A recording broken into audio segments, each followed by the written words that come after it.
नमस्कार, म प्रतिमा चौधरी।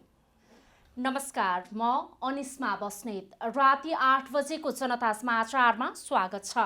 सबैभन्दा पहिले प्रमुख समाचार। अदालतको फैसलाको मूल्याङ्कन राजनीतिक परिणामले गर्ने प्रधानमन्त्री ओलीको भनाई, आफ्नो मुद्दा जनतामा लिएर जाने दाबी। फागुन 23 गतेका लागि बस्ने बैठकका लागि प्रतिनिधि सभामा तयारी तीव्र, संवैधानिक संकट निवारण गरे पनि राजनीतिक संकट बढ्ने आशंका। सरकार र विप्लव नेकपाद्वारा वार्ताका लागि टोली गठन, प्रचारबाजीको रूपमा प्रयोग नगर्न कांग्रेस र नेकपा आन्दोलनरत पक्षद्वारा ध्यानाकर्षण। नाइजेरियामा पछिल्लो समय विद्यार्थी अपहरण बढ्दो, शुक्रबार सशस्त्र समूहको अपहरणमा परेका 279 विद्यार्थीको सकुशल उद्धार। र शहीद स्मारक बी डिभिजन लिगमा बाँसबारीको जित, श्री कुमारीले मध्यपुरलाई अङ्क सुम्पियो।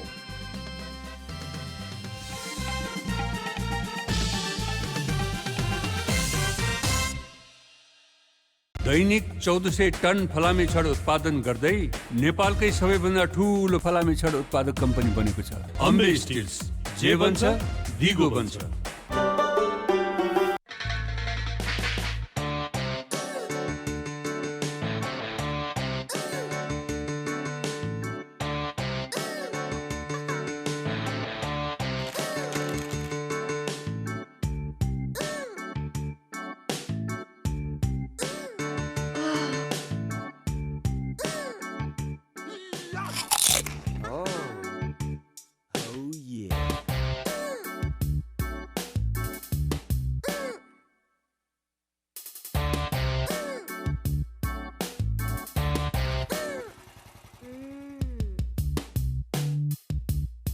Quicks potato chips, crunch ko punch.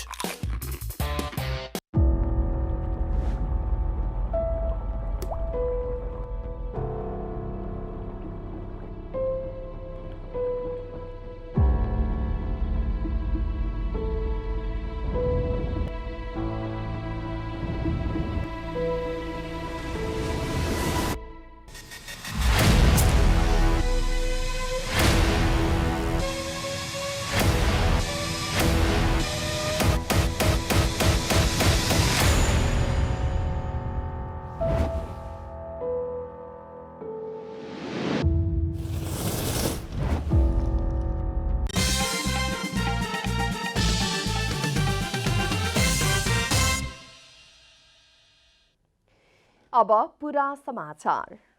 प्रधानमन्त्री केपी शर्मा ओलीले सर्वोच्च अदालतले गरेको फैसलाको मूल्याङ्कन राजनीतिक परिणामले गर्ने बताउनु भएको छ।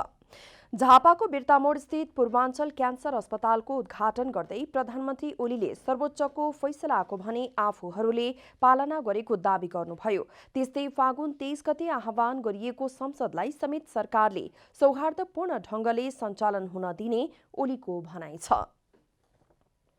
अदालतले गरेको फैसला मान्ने हो, त्यसलाई कार्यान्वयन गर्ने हो। 23 गते अधिवेशन बोलाएको छु। 23 गते अधिवेशन बस्छ। राम्ररी अधिवेशन चलाएर अगाडि बढाउने मेरो प्रयास हुन्छ। मेरो नकारात्मक भूमिका कहिले पनि हुँदैन, सकारात्मक भूमिका हुन्छ। प्रधानमन्त्री ओलीले आफू कसैमाथि मुद्दा हाल्न जाने व्यक्ति नभई आफ्नो मुद्दा लिएर जनतामा जाने व्यक्ति भएको दावी गर्नुभयो। उहाँले आफूलाई प्रधानमन्त्रीबाट हटाइए अर्को चुनावमा 2/3 बहुमत ल्याएर सिंहदरबार फर्कने समेत बताउनुभयो। सजिलो छैन, हटाउन सक्छ भने हटाओस्, खुसी साथ हट्छु। तर आउँदो चुनावमा अहिले नै भन्न चाहन्छु, कसैले हटाउन सक्छ भने हटाओस्। 1.5 वर्ष 2 वर्षपछि त चुनाव आइसक्छ। 2/3 का साथ फेरि सिंहदरबारमा फर्किन्छ। प्रधानमन्त्री ओलीले केही दिन अघि नेकपा आन्दोलनरत पक्षका अध्यक्ष पुष्पकमल दाहालले दिएको अभिव्यक्तिलाई व्यङ्ग्य गर्दै देशमा जनताको कम्फर्टेबल सरकार मात्रै आवश्यक रहेको बताउनुभयो। उहाँले छिमेकी मुलुकसँग राम्रो सम्बन्ध राख्ने जनताको कम्फर्टेबल सरकार मात्रै आवश्यक रहेको औल्याउनुभयो। प्रधानमन्त्री ओलीले बीएनसी अस्पताललाई सम्बन्धन दिने प्रक्रिया अघि बढाइसकेको दावी गर्दै काठमाडौँ विश्वविद्यालयले अस्पताललाई सम्बन्धन दिने बताउनुभयो।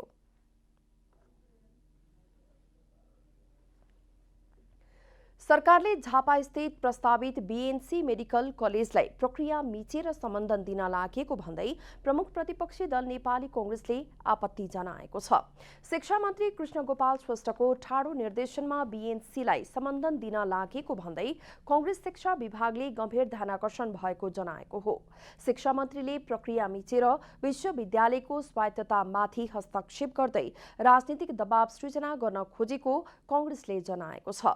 कांग्रेसले राजनीतिक दबाव सृजना नगर्न भन्दै यस्ता कार्य गरे परिणाम दुःखद हुने पनि चेतावनी समेत दिएको छ। राष्ट्रपति विद्यादेवी भण्डारीले प्रतिनिधि सभाको हिउँदे अधिवेशन आगामी फागुन 23 गते अपराह्न 4 बजेका लागि आह्वान गरेपछि संसद सचिवालयले बैठकको तयारी द्रुत गतिमा अगाडि बढाएको छ। तयारीबारे आज सभामुख अग्निप्रसाद सापकोटाले स्थलगत निरीक्षण समेत गर्नुभएको छ। प्रधानमन्त्री केपी शर्मा ओलीले पुस 5 गते प्रतिनिधि सभा विघटन गरेपछि संसद विघटन असंवैधानिक र संविधान विपरीत भएको भन्दै सर्वोच्च अदालतमा 13 वटा रिट निवेदन दर्ता भयो। सोही रिट उप फागुन 11 गते प्रतिनिधि सभा पुनर्स्थापना गराउनु भनी राष्ट्रपति प्रधानमन्त्री सभामुखको नाममा सर्वोच्चबाट परमादेश जारी भयो। सर्वोच्चको परमादेश बमोजिम राष्ट्रपति विद्यादेवी भण्डारीबाट फागुन 23 गते अपराह्न 4 बजेका लागि प्रतिनिधि सभा बैठक आह्वान गर्नुभयो। राष्ट्रपति कार्यालयको पत्र प्राप्त गरेसँगै संसद सचिवालयले पनि प्रतिनिधि सभा बैठकको तयारी द्रुत गतिमा अघि बढाएको छ। मंगलबार सभामुख अग्निप्रसाद सापकोटाले सचिवालयले गरेको तयारीबारे स्थलगत निरीक्षण गर्नुभएको छ। व्यवस्थित तयारी भइरहेको नै मलाई अनुभूति भएको छ। मैले सबभन्दा पहिला मेरै कार्यकक्ष हेरेँ। अहिले हामीले दुईवटा बनाएको छौँ। पहिला चाहिँ अलिकति भेन्टिलेसन त्यति नहुने खालको भएको हुनाले अहिले यो अगाडिपट्टि अर्को च्याम्बर पनि बनाइएको छ। त्यो पनि अलि व्यवस्थितै भएको छ। सभामुख सापकोटाले 23 गते बस्ने प्रतिनिधि सभा बैठक ऐतिहासिक भएकाले सञ्चालन सम्बन्धी भौतिक तयारीका साथै राजनीतिक दलहरूसँग सिलसिलेवार बहस एवं छलफल गरी सामान्य प्रक्रियाबाटै अघि बढ्ने बताउनु भएको छ। उतार चढावका बीचबाट चाहिँ सर्वोच्च अदालतको फैसलाले हाम्रो जनताको सर्वोच्च जनप्रतिनिधि संस्था पुनर्स्थापित भएको छ। यस अर्थमा यो एउटा नयाँ परिघटना हो। व्यवस्थित अलि परिमार्जित गर्दै चलाउँदै जानु त पर्छ, तर फेरि स्वाभाविक लयमा नै यो अधिवेशन चलाउनु पर्छ भन्ने खालले हामी तयारी गर्दैछौँ। सभामुख सापकोटाले 23 गते बस्ने प्रतिनिधि सभा बैठकले संविधान सम्मत र कानुन बमोजिम नै प्रक्रिया अघि बढाई थातिरहेका सबै अध्यादेशहरूमाथि कारबाही प्रक्रिया अघि बढाउने बताउनु भएको छ। यता देशमा कोरोना भाइरसको संक्रमण न्यूनीकरण हुँदै गएको र भाइरस विरुद्धको भ्याक्सिन पनि वितरण भइरहेकाले संसद सचिवालयले प्रत्येक रोमा 6 जना सदस्यहरू बस्ने गरी व्यवस्था मिलाएको छ। क्यामेरामा जेपी श्रेष्ठका साथ आनन्द गुरुङ, काठमाडौँ। 8 महिनापछि प्रतिनिधि सभाको बैठक आगामी 23 गते बस्दैछ। यसले संवैधानिक सङ्कट निवारण गरे पनि राजनीतिक सङ्कट भने अझै बढ्ने देखिएको छ। सर्वोच्च अदालतले प्रतिनिधि सभा विघटन नगर्न आदेश दिएपछि आगामी 23 गते बैठक बस्दैछ। असार 18 गते नै प्रधानमन्त्री केपी शर्मा ओलीले वर्षीय अधिवेशन अन्त्य गरेपछि 6 महिनासम्म प्रतिनिधि सभाको बैठक बस्नै सकेन। हिउँदे अधिवेशन आह्वान गर्नुपर्ने ठिक 13 दिन अघि मात्रै पुस 5 गते प्रधानमन्त्री ओलीले प्रतिनिधि सभा भङ्ग गर्नुभयो र पछिल्लो 2 महिना संवैधानिक असहजता उत्पन्न भयो। संवैधानिक असहजतालाई अदालतको फैसलाले निवारण गरे पनि राजनीतिक सङ्कट भने झनै चुलिएको छ। पार्लियामेन्ट उठ्ने कुरोले एउटा राम्रो सङ्केत गर्दा गर्दै पनि देशमा एउटा राजनीतिक सङ्कट ल्यायो। अर्को भाषामा भन्यो भने संवैधानिक सङ्कट त देशमा नहुने भयो, राजनीतिक सङ्कट चाहिँ चर्किने भयो। एउटा पार्टीको सरकारमा त यो चाहिँ ओलीजीले कामै गर्न पाइन भन्ने नाउँमा विघटन गर्नुभयो भने दुईवटा पार्टी 3टा पार्टी मिलेको सरकार त झन् योभन्दा अस्थिर होला। अस्थिरताले निम्तो चाहिँ अगाडि गर्ने भयो। खास गरी नयाँ सरकार गठनमा त्यसको असर देखिने पक्का पक्की छ। प्रधानमन्त्री ओलीले राजीनामा नदिने बताउँदै आफूमाथि अविश्वासको प्रस्ताव पेश गर्न खुल्ला चुनौती दिइरहनु भएको छ। दलहरूबीचको स्वार्थका कारण प्रधानमन्त्रीमाथि अविश्वासको प्रस्ताव पारित हुने अवस्था पनि छैन, न त प्रधानमन्त्रीले विश्वासको मत नै प्राप्त गर्न सक्ने अवस्था छ। पार्टीभित्र बहुमत प्रतिनिधि सभा सदस्य आफ्नो पक्षमा रहेको ओली र नेपाल दाहाल पक्षको दाबी छ।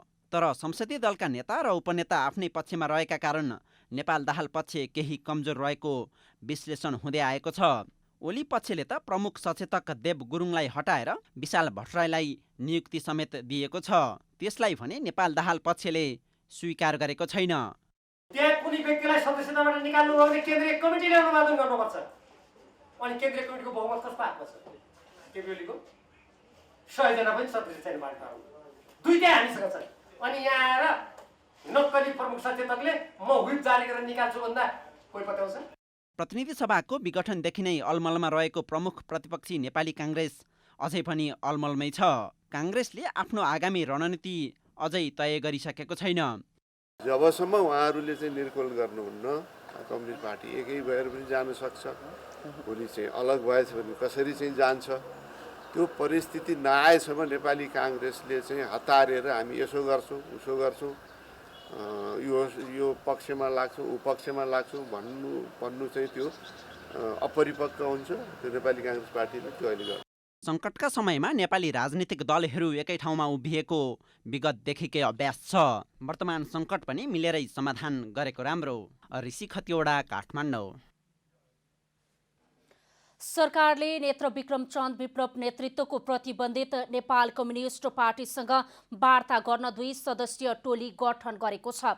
आज सरकारका प्रवक्ता तथा सञ्चार मन्त्री पार्वत गुरुङले पत्रकार सम्मेलन गरी गृहमन्त्री रामबहादुर थापाको नेतृत्वमा प्रतिबन्धित विप्लव समूहसँग वार्ता गर्न 2 सदस्यीय वार्ता टोली गठन गरिएको जानकारी गराउनुभयो। वार्ता टोलीमा प्रधानमन्त्रीका परराष्ट्र सल्लाहकार डाक्टर राजन भट्टराई सदस्य रहनु भएको छ। प्रवक्ता गुरुङले सबै सशस्त्र समूह र द्वन्द्वमा रहेका सबैलाई शान्तिपूर्ण बाटोमा ल्याउने नेपाल सरकारको स्पष्ट दृष्टिकोणको आधारमा वार्ता टोली गठन गरिएको बताउनुभयो। नेपाल सरकारले नेपाल कम्युनिस्ट पार्टी विप्लव समूहसँग वार्ताद्वारा समस्या समाधान गर्न माननीय गृहमन्त्री रामबहादुर थापा बादलको संयोजकतामा सम्माननीय प्रधानमन्त्रीज्यूका परराष्ट्र सल्लाहकार डाक्टर राजन भट्टराई सदस्य रहने गरी 2 सदस्यीय वार्ता टोली गठन गरिएको म बेहोरा यहाँहरूको बीचमा प्रेस वक्तव्य मार्फत यहाँलाई सार्वजनिक गर्न चाहन्छु। सरकारले वार्ता टोली गठन गरेसँगै विप्लव समूहले पनि प्रकाण्डको नेतृत्वमा वार्ता टोली गठन गरेको छ। प्रमुख प्रतिपक्षी दल नेपाली कांग्रेस र नेकपा आन्दोलनरत पक्षले विप्लव नेतृत्वको समूहसँग वार्ता गर्ने विषयलाई प्रचारबाजीको रूपमा प्रयोग नगर्न सरकारलाई सचेत गराएका छन्। विप्लव नेतृत्वको समूहसँग वार्ता गर्नका लागि गृहमन्त्री रामबहादुर थापाको संयोजकत्वमा वार्ता टोली गठनबारे संक्षिप्त प्रतिक्रिया दिँदै नेपाली कांग्रेसका प्रवक्ता विश्वप्रकाश शर्माले दुवैलाई प्रचारबाजी र जनताको भावनासँग खेल्ने काम नगर्न सचेत गराउनु। प्रवक्ता शर्माले विप्लव नेतृत्वको समूहसँग वार्ता गर्ने सरकारको कदम स्वागत योग्य भए पनि प्रचारबाजीको रूपमा प्रयोग नगर्न सरकारलाई र शक्ति सञ्चयको रूपमा प्रयोग नगर्न विप्लव समूहलाई सचेत गराउनु भयो। हरेक विद्रोहको अन्ततः निकास शान्तिपूर्ण राजनीति नै हो। त्यसैले नेपाल सरकारले अहिले नेपाल कम्युनिस्ट पार्टीको विप्लवले नेतृत्व गरेको विद्रोही समूहसँग वार्ताका लागि जे समिति गठन गर्यो त्यो स्वागत योग्य छ, सकारात्मक छ। हाम्रो अपेक्षा नेपाली जनताको लामो समयको सङ्घर्षपछि स्थापित भएको सङ्घीय लोकतान्त्रिक गणतन्त्र भित्रैबाट नेपालको रूपान्तरण, नेपालको नवनिर्माण, नेपालको समृद्धि, खुसी, सुख सबै खोज्न सकिन्छ र त्यसमा सबैले साझा ढङ्गले प्रयत्न गरौँ भन्ने नै हो हाम्रो। नेपाल कम्युनिस्ट पार्टी नेकपा आन्दोलनरत पक्षका नेता गङ्गालाल तुलाधरले सरकारले समस्यालाई तार्किक निष्कर्षमा पुर्याउन नभई अहिलेको राजनीतिक घटनाक्रमबाट ध्यान अन्यत्र मोड्नका लागि गरिएको प्रपञ्चको संज्ञा दिनुभयो। तर प्रधानमन्त्री ओलीले समस्यालाई तार्किक निष्कर्षमा पुर्याउने ढङ्गले वार्ता टोली गठन गरिएको हो भने त्यसबाट आफूहरू खुसी हुने नेता तुलाधरको भनाइ छ। यो वार्ता टोली जो बनेको छ यसले एउटा तार्किक निष्कर्षमा पुर्याउँछ भनेर भने, समस्या समाधान हुन्छ भनेर भने हामी एउटा बृहत्तर शान्तिको पक्षमा अगाडि बढिरहेकाहरूलाई खुसी लाग्नु स्वाभाविक हो र म पनि खुसी नै छु। तर के यो वार्ता तार्किक निष्कर्षमा पुग्नकै निम्ति हैन एउटा सार्थक परिणाम निकाल्नकै निम्ति गरिँदैछ? त्यस्तो होइन जस्तो मलाई लाग्छ। सरकारले विप्लव नेतृत्वको नेकपासँग वार्ताका लागि गृहमन्त्री रामबहादुर थापा नेतृत्वको समिति गठन गरेको थियो। ताप्लेजुङको दोभान बजारमा आगलागी हुँदा 47 घर जलेर नष्ट भएका छन्। ताप्लेजुङको मेरिङ देन गाउँपालिका वडा नम्बर 3 दोभान बजारमा आगलागी भएको हो। आगलागीबाट भाडामा बस्ने 32 परिवारको बिचल्ली भएको छ। बिहान 9 बजे भोला पौडेलका घरबाट विद्युत सर्ट भएर आगलागी सुरु भएको प्रहरीले जनाएको छ। 47 घरमा रहेका करिब 80 भन्दा बढी फसल जलेर नष्ट भएका छन्। फुङलिङ नगरपालिकाको दमकल सुरक्षाकर्मी र स्थानीय वासीले आगो नियन्त्रणमा लिएका थिए। वन तथा वातावरण मन्त्री प्रेम आलेले आफूलाई 1 अर्ब रुपैयाँको प्रलोभन आएको खुलासा गर्नुभएको छ। सामुदायिक वन उपभोक्ता महासंघ नेपालको 8औं राष्ट्रिय परिषदको उद्घाटन कार्यक्रममा मन्त्री आलेले आफूलाई वैज्ञानिक वन व्यवस्थापन कार्यक्रमलाई खारेज नगर्नका लागि आर्थिक प्रलोभन देखाइएको खुलासा गर्नुभयो। सरकारले वैज्ञानिक वन व्यवस्थापन कार्यविधि 2071 खारेज गरेको 1 महिनापछि विभागीय मन्त्रीले सो कार्यविधि खारेज नगर्न आर्थिक प्रलोभन देखाइएको बताउनु भएको हो। मन्त्री आलेले आफूले मन्त्रालय सम्हालेदेखि नै काठ व्यवसायी र वनका केही बदमाश कर्मचारीले भेट्न प्रयास गरेको तर आफूले कसैलाई पनि भेट नगरी वैज्ञानिक वन व्यवस्थापन कार्यक्रम खारेज गर्ने निर्णय गरेको बताउनुभयो। उहाँले वैज्ञानिक वन कार्यक्रमका नाममा मुलुकका विभिन्न स्थानमा वन फडानी गरेर राष्ट्रपति चुरे संरक्षण कार्यक्रम नै बदनाम पार्ने काम भएको पनि बताउनुभयो।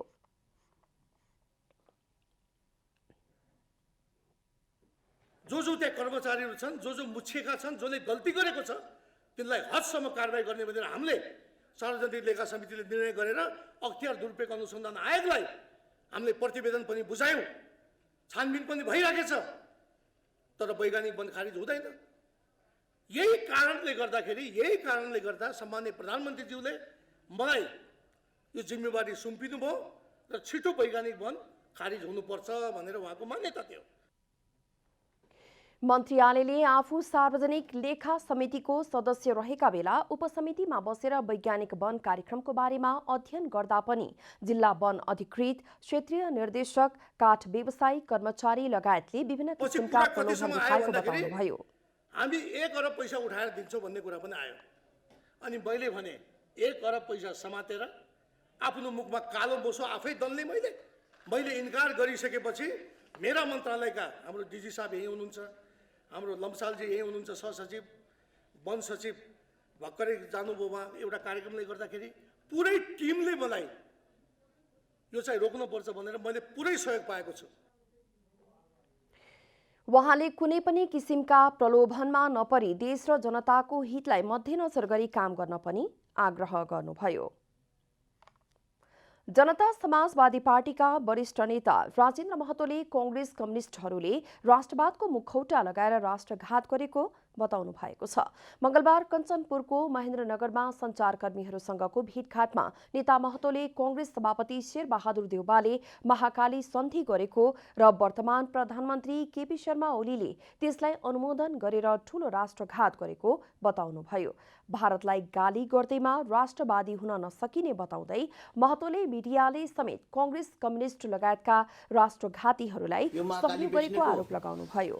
यहीको के भन्छ यो नेपाली कांग्रेस बनाउँदा ठूलो पार्टीका ठूलो नेता त महाकाली सन्धि गरे होइन कि यहाँका ठूला पार्टी बनाउँदा ठूला नेता यहीँका नेताले महाकाली सन्धि गरे होइन? त्यसलाई पारित गराउने को थियो? अहिलेको प्रधानमन्त्री पार्टी विभाजन समेत गरेर के अरे महाकाली सन्धि पारित गराएको होइन? नेता महतोले संविधान संशोधन र टिकापुर घटनामा संलग्न भएको आरोपमा झुटो मुद्दा लगाएर सजाय भोगिरहेका रेशम चौधरी लगायतको रिहाई नभएसम्म सरकारमा नजाने बताउनुभयो। रेशम चौधरी निर्वाचित सांसद रिहाई भएन, के अरे आन्दोलन, थर्वट आन्दोलन त्यो आन्दोलन त्यो विद्रोह न हो, त्यो त षड्यन्त्रमूलक ढङ्गले घटना घटाइएको न हो। र आन्दोलनमा त अब त्यहाँ त पुलिस पनि त्यो दुर्भाग्यपूर्ण घटना अब पुलिस त मारियो नि त, त्यो दुर्भाग्यपूर्ण घटना हो, त्यो षड्यन्त्रपूर्ण घटना हो। नेकपाका दुवै पक्षले संसदमा विश्वासको मत प्राप्त गर्नका लागि कांग्रेस र जसपालाई गुहारिरहेका छन्। नेपाल ललित कला प्रज्ञा प्रतिष्ठान चित्रकला विभागद्वारा आयोजित 8 दिने मुहार चित्रकला कार्यशाला 2077 सम्पन्न भएको छ। चित्रकला बिक्रीबाट उठेको रकम सिन्धुपाल्चोक स्थित कालिका देवी विद्यालयलाई सहयोग गरिने आयोजकले जनाएको छ। कार्यशालामा कुलपति के कर्मचारी, अभिनेत्री मनिषा कोइराला, हास्य कलाकार मदन कृष्ण श्रेष्ठ, हरिवंश आचार्य, समाजसेवी एवं गायिका आनी छोइङ डोल्मा, सुरेन्द्र श्रेष्ठ, सुरेन्द्रवीर मालाकार, प्रदीप कुमार श्रेष्ठ, भद्रकुमारी घले, अनुराधा कोइराला, अम्बिका श्रेष्ठ र पृथ्वी बहादुर पाण्डेको पोर्ट्रेट प्रदर्शन गरिएको थियो। 8 दिनसम्म सञ्चालन भएको कार्यशालामा कलाकारहरू प्राज्ञ गजेन्द्रमान श्रेष्ठ, आलोक गुरुङ, बाबुराजा देउला, सृजनराज भण्डारी, डीराम पालपाली, कृष्ण प्रकाश शाह, किशोर नकर्मी, रोशन प्रधान, प्रदीप श्रेष्ठ, पूजा महर्जन र कान्छा काजी भाषिमाले लाइभ पोर्ट्रेट बनाउनु भएको थियो। कार्यक्रममा सहभागीहरूलाई सम्मान समेत गरिएको छ। पोर्ट्रेट भनेको चाहिँ नि यति राम्रो हो कि त्यसले चाहिँ नि मनमस्तिष्क चाहिँ समाउन सकिने हैन। जस्तो तपाईँको कुनै बेलामा जेल सेलको पनि स्केचहरू हुन्छ नि, यो मान्छे कस्तो मान्छे त भनेपछि यस्तो यस्तो मान्छे भनेपछि उसले पोर्ट्रेट बनाइहाल्छ। त्यसको आधारमा पुलिसले पनि लिन्छ भनेर चाहिँ यसको महत्त्व धेरै छ। यो पहिलोपल्ट हो नेपालमा यसरी पोर्ट्रेटको कार्यशाला भएको। प्राज्ञ तथा चित्रकला विभागका प्रमुख सुषमाराज भण्डारीका अनुसार कार्यशालामा तयार भएका मुहार चित्रको प्रदर्शनी एवं बिक्रीबाट प्राप्त रकम सिन्धुपाल्चोकको कालिका देवी माध्यमिक विद्यालयका बालबालिकाको शिक्षामा सहयोग गरिनेछ। कलाकारहरू जम्मै विभिन्न किसिमको कलाकारहरू आउनुभयो चाहिँ राम्रोसँग चाहिँ पोर्ट्रेट सके पनि नसके पनि ल्याएर यहाँ 1 हप्ताको प्रोग्राममा चाहिँ पार्टिसिपेट भएर उहाँहरूले चाहिँ गर्नुभयो। त्यसमा चाहिँ म विभागीय प्रमुखको नाताले एकदम आभारी छु। प्राज्ञ विजय थापाले मुहार चित्रकला बनाउन सहज नहुने भन्दै यसमा कलाकारहरूको धेरै मेहनत लाग्ने बताउनुभयो। कलाकारहरूबाट त्यो बनाएको निश्चय नै माने राम्रो सन्देश जान्छ अनि उहाँहरूको कुरो पनि चाहिँ के राज्यले पनि पत्याउँछ, जनताले पनि पत्याउँछन् र उहाँहरूलाई सकारात्मक एउटा चाहिँ के जुन प्रभाव पर्छ त्यो उहाँहरूले भन्दाखेरि अवश्य पनि यो विधाको चाहिँ के अरे श्रीवृद्धि नै हुन्छ। कार्यक्रममा मुहार चित्रकला गोष्ठी समेत गरिएको छ। सहभागीहरूले मुहार चित्रकलाको विषयमा आफ्नो धारणा राखेका थिए। क्यामेरामा जयराज थपलियाका साथ अभिषेक सापकोटा, काठमाडौँ। पछिल्लो 24 घण्टामा देशभर थप 78 जनामा कोरोना भाइरसको संक्रमण पुष्टि भएको छ। 4127 जनाको PCR परीक्षण गर्दा 78 जनामा संक्रमण देखिएको हो। यससँगै नेपालमा कोरोना संक्रमण हुनेको संख्या 2,74,294 पुगेको स्वास्थ्य तथा जनसङ्ख्या मन्त्रालयले जनाएको छ। यसैगरी थप 72 जना निको भएसँगै देशभर संक्रमण मुक्त हुनेको संख्या 2,70,543 पुगेको छ। अहिले 974 जना आइसोलेसनमा रहेको स्वास्थ्य तथा जनसङ्ख्या मन्त्रालयले जानकारी दिएको छ।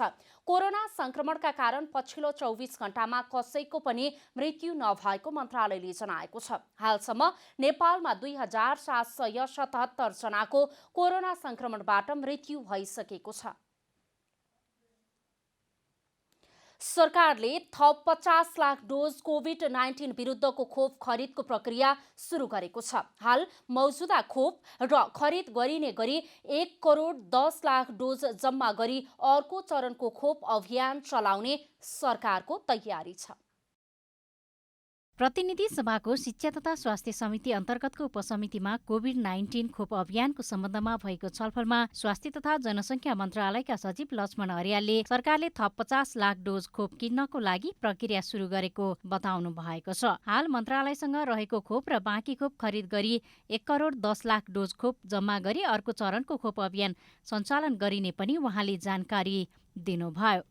रिसोर्सको हिसाबले अर्थ मन्त्रालयले स्रोतको सुनिश्चितता दिइसकेको छ। यो 50 लाख डोज भयो भने हामीसँग अहिले भएको 30 लाख र 80 लाख भयो अनि प्रयासले देखि हाम्रो 22 लाख हुँदाखेरि 1,02,00,000 डोज भयो।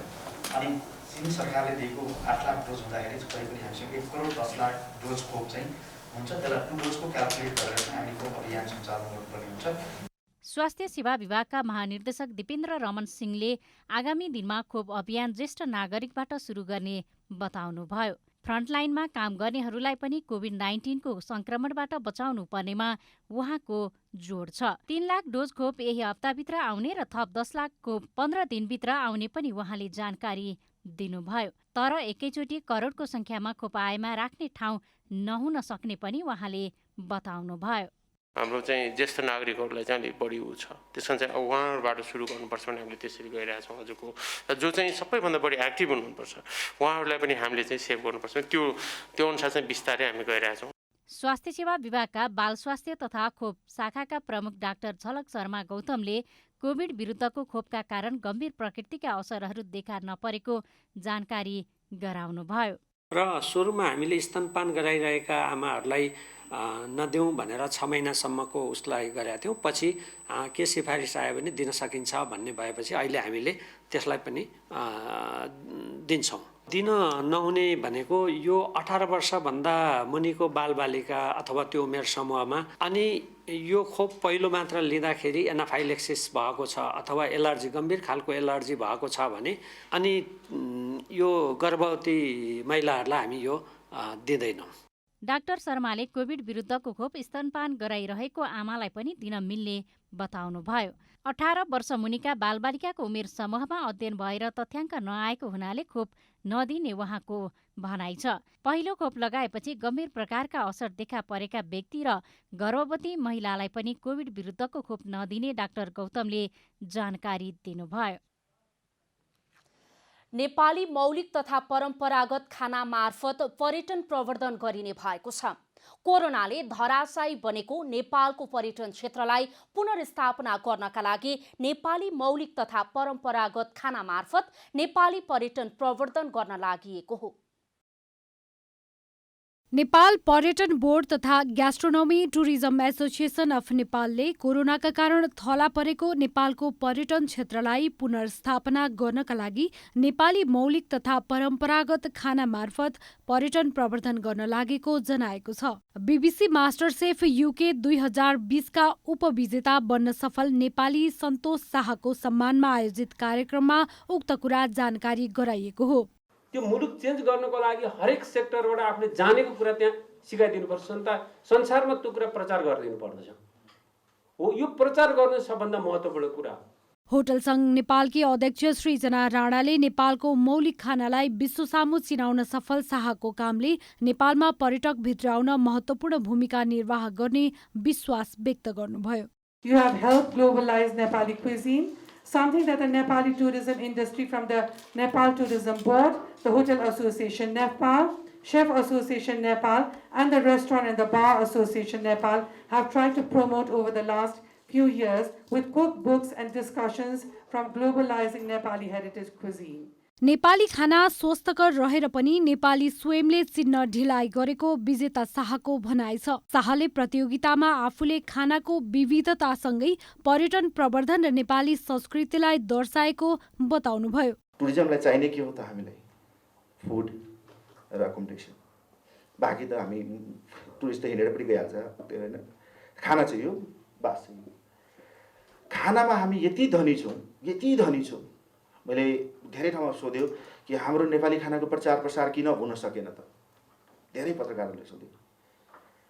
त्यसको आन्सर हो कि आफ्नो खानालाई आफैले हामी उच्याएका छौँ, आफैले चिन्न सकेको छैन।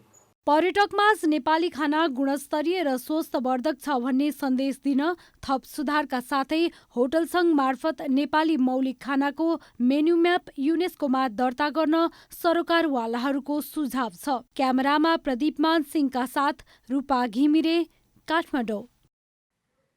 अब आर्थिक समाचार।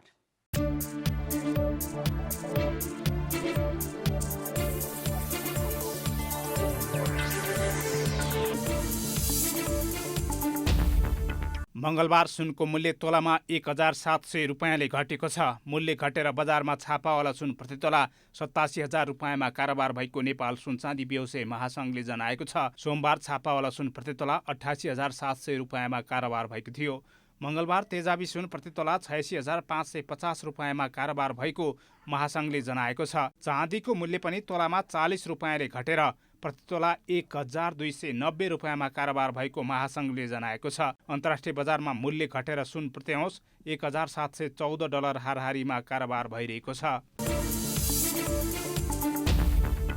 ब्याङ्क तथा वित्तीय संस्थाले ब्याजदरको सीमा उल्लङ्घन गरी सिधै प्रमुख कार्यकारी अधिकृत CEO कारबाहीको भागीदार हुनुपर्ने भएको छ। नेपाल राष्ट्र ब्याङ्कले एकीकृत निर्देशिकालाई संशोधन गर्दै कुनै महिनामा ब्याजदर अन्तरको सीमा नागेमा सोही त्रैमाससम्ममा सीमाभित्र ल्याउनु पर्ने जनाएको छ। यदि सीमामा नल्याए ब्याजदर उल्लङ्घन गर्ने ब्याङ्क तथा वित्तीय संस्थाको सञ्चालक तथा CEO कारबाहीको भागीदार हुने राष्ट्र ब्याङ्कले जनाएको छ। यस्तै राष्ट्र ब्याङ्कका अनुसार इजाजत प्राप्त क वर्गका वाणिज्य ब्याङ्कले स्वीकार गर्ने स्वदेशी मुद्राको कल निक्षेपको अंश कुल स्वदेशी निक्षेप दायित्वको 10% र इजाजत प्राप्त ख तथा ग वर्गका वित्तीय संस्थाहरूले स्वीकार गर्ने कल निक्षेपको अंश कुल निक्षेप दायित्वको 15% भन्दा बढी कायम गर्न पाइने छैन।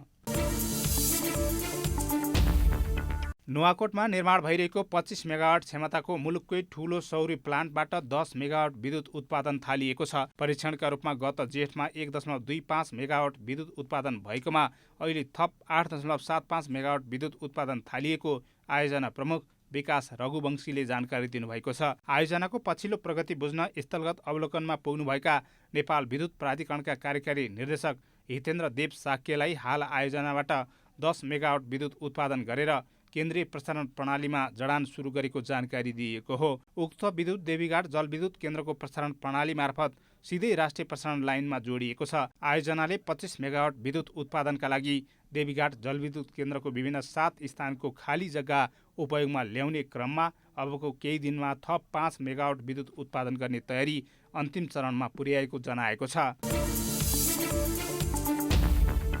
नेपाल उद्योग परिसङ्घले राष्ट्रलाई आत्मनिर्भर बनाउने लक्ष्यका साथ मेक इन नेपाल स्वदेशी अभियानलाई प्राथमिकताका साथ अघि बढाएको छ। परिसङ्घका अध्यक्ष सतीश कुमार मोरको नेतृत्वमा रहेको टोलीले अर्थमन्त्री विष्णुप्रसाद पौडेल र उद्योग वाणिज्य तथा आपूर्ति मन्त्री लेखराज भट्टलाई छुट्टा छुट्टै भेटी मेक इन नेपाल स्वदेशी अभियानबारे छलफल गरेको हो। छलफलमा अध्यक्ष मोरले यो अभियानले स्वदेशी उत्पादन वृद्धि गर्न व्यवसायको प्रतिस्पर्धात्मक क्षमता बढाउन र नेपाली वस्तु तथा सेवाको माग बढाउने लक्ष्यसहित CNI-ले मेक इन नेपाल स्वदेशी अभियान सुरु गरेको बताउनुभयो। यस अभियानमा सरकारले स्वामित्व बोध गरी स्वदेशी उद्योगहरूको स्थापना र उद्योगहरूलाई आत्मनिर्भर बनाउन सरकारबाट प्रभावकारी भूमिका निर्वाह गर्नुपर्ने उहाँको धारणा छ। परिसङ्घका वरिष्ठ उपाध्यक्ष विष्णुकुमार अग्रवालले परिसङ्घले तयार गरेको स्वदेशी लोगोलाई नेपाल सरकारले स्वामित्व लिई तुरुन्त यसलाई कार्यान्वयनमा ल्याउन माग गर्नुभयो। लोगो परिसङ्घ निजी क्षेत्र र सरकार विशेषको नभई देशको नै हुनुपर्ने उहाँको भनाइ छ। अभियानले हरेक वर्ष 1,000 उद्योग सञ्चालनमा ल्याई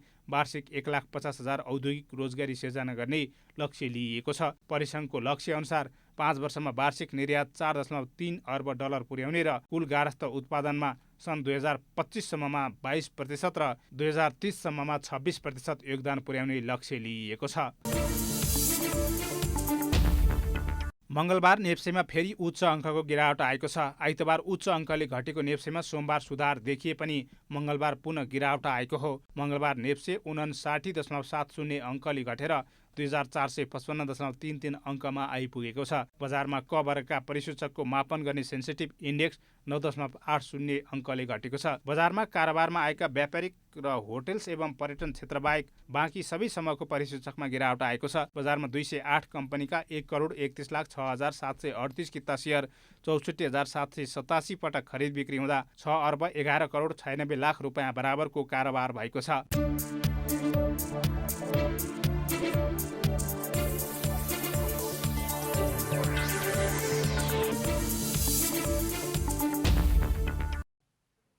अब खेलकुद समाचार।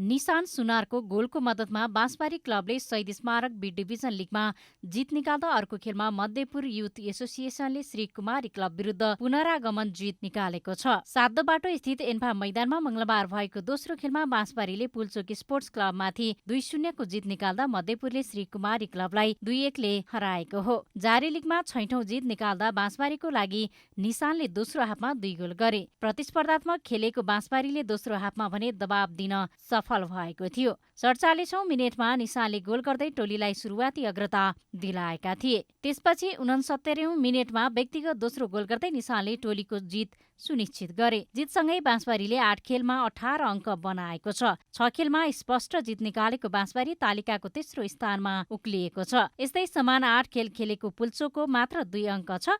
पुल्चोक तालिकाको पुछारमा छ। लिग अन्तर्गतै मंगलबार भएको पहिलो खेलमा मध्यपुरले श्री कुमारी क्लबलाई 2-1 ले हराएर जारी लिगमा दोस्रो जित निकालेको छ। स्पष्ट अङ्क खोज्ने लक्ष्यका साथ मैदान उत्रिएका दुवै टोलीले पहिलो हाफ आक्रामक खेलेका थिए। 40औं मिनेटमा आशिष राईले गोल गर्दै कुमारीलाई सुरुवाती अग्रता दिलाएका थिए, तर कुमारीको अग्रता धेरै समय टिकेन। त्यसको 5 मिनेटमा मध्यपुरका कैलाश खत्रीले गोल गर्दै खेल बराबरीमा ल्याए। पहिलो हाफ बराबरीमा सकिएको खेलको 48औं मिनेटमा धीरज श्रेष्ठले गोल गर्दै मध्यपुरको अग्रता दुब्बर बनाए। बाँकी समयमा कुमारी क्लब खेलमा फर्किन निकै सङ्घर्ष गरे पनि मिलेका राम्रा अवसरहरूलाई सदुपयोग गर्न चुक्दा अङ्क सुम्पिन बाध्य बन्यो। जितसँगै मध्यपुरले 8 खेलबाट 7 अङ्क जोडेको छ। मध्यपुर तालिकाको 9औं स्थानमा उक्लिएको छ। समान 8 खेल खेलेको कुमारीको पनि 7 अङ्क छ। कुमारी 8औं स्थानमा रहेको छ। लिगमा बुधबार 2 खेल हुनेछन्। पहिलो खेलमा नयाँ बस्ती युवा क्लब र टुसाल युथ क्लब तथा दोस्रो खेलमा कुमलटार युथ क्लब र बोइज युनियन क्लब बीच प्रतिस्पर्धा हुनेछ।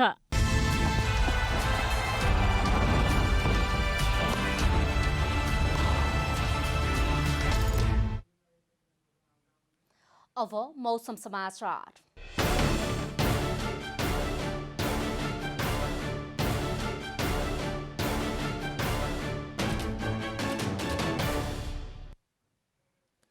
हाल देशका पहाडी भूभागमा मौसम आंशिक बदलिरही अन्य भूभागहरूमा मौसम सामान्यतया सफा रहेको छ। आज राति पनि देशका पहाडी भूभागहरूमा आंशिकदेखि सामान्यतया बदलिरही बाँकी भूभागहरूमा मौसम सामान्यतया सफा रहने जल तथा मौसम पूर्वानुमान महाशाखाले जनाएको छ। अब देशभरका विभिन्न स्थानका मौसम सम्बन्धी थप विवरण।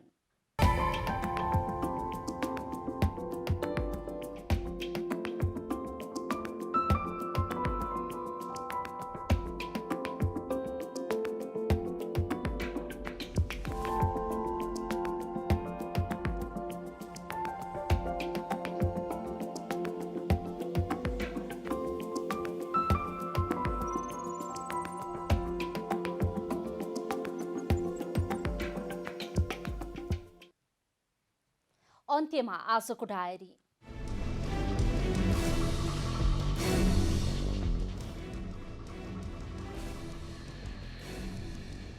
प्रधानमन्त्री केपी शर्मा ओलीले सर्वोच्च अदालतले गरेको फैसलाको मूल्याङ्कन राजनीतिक परिणामले गर्ने बताउनु भएको छ। प्रधानमन्त्री ओलीले सर्वोच्चको फैसलाको आफूहरूले पालना गरेको दावी गर्नुभयो। त्यस्तै फागुन 23 गते आह्वान गरिएको संसदलाई समेत सरकारले सौहार्दपूर्ण ढंगले सञ्चालन हुन दिने ओलीको भनाइ छ। सरकारले झापा स्थित प्रस्तावित बीएनसी मेडिकल कलेजलाई प्रक्रिया मिचेर सम्बन्धन दिन लागेको भन्दै प्रमुख प्रतिपक्षी दल नेपाली कांग्रेसले आपत्ति जनाएको छ। शिक्षा मन्त्री कृष्णगोपाल श्रेष्ठको ठाडो निर्देशनमा बीएनसीलाई सम्बन्धन दिन लागेको भन्दै कांग्रेस शिक्षा विभागले गम्भीर ध्यानाकर्षण भएको जनाएको हो। सरकारले नेत्रविक्रम चन्द विप्लव नेतृत्वको प्रतिबन्धित नेपाल कम्युनिस्ट पार्टीसँग वार्ता गर्न 2 सदस्यीय टोली गठन गरेको छ।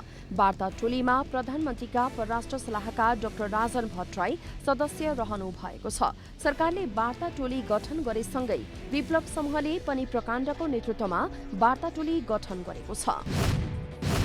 विश्व स्वास्थ्य संगठन डब्ल्युएचओले विश्वमा यो वर्ष कोरोनाको महामारी नहट्ने जनाएको छ। डब्ल्युएचओका इमर्जेन्सी डाइरेक्टर माइकल रियाले यो वर्ष विश्वलाई कोरोना विरुद्धको लडाईँमा सफलता मिल्नेछ भनेर सोच्नु गलत रहेको बताउनुभयो। धेरै देशमा सामाजिक दूरीमाथिको कडाई कम गर्दै लगिएको कारण यस्तो भएको हुन सक्ने अनुमान छ। शहीद स्मारक बी डिभिजन लिग फुटबलमा बाँसबारी युवा क्लबले सहज जित निकालेको छ। बाँसबारीले पुल्चोक स्पोर्ट्स क्लबलाई 2-0 गोल अन्तरले पराजित गरेको हो। जितसँगै 8 खेलमा 18 अङ्क जोडेको बाँसबारी लिगको तेस्रो स्थानमा छ भने पुल्चोक 2 अङ्क जोडेर पुछारमा छ। आजको हारसँगै पुल्चोकको घटुवा हुने सम्भावना बढेको छ।